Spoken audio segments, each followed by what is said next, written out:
হাতে কাজ, পেটে ভাত, মাথায় ছাদ। বিজেপির সংকল্প, আনুন বিজেপিকে।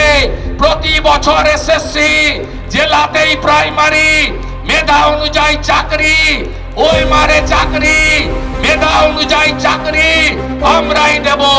11তে এসে টাটাকে তাড়িয়েছে শিল্প তাড়ানোর মুখ্যমন্ত্রী। 16তে এসে চাকরি চুরি করেছে। 26-এ যদি আসে আপনার বাড়িও ধুলিয়ান শামসেরগঞ্জ হবে, চিন্তা করবেন না।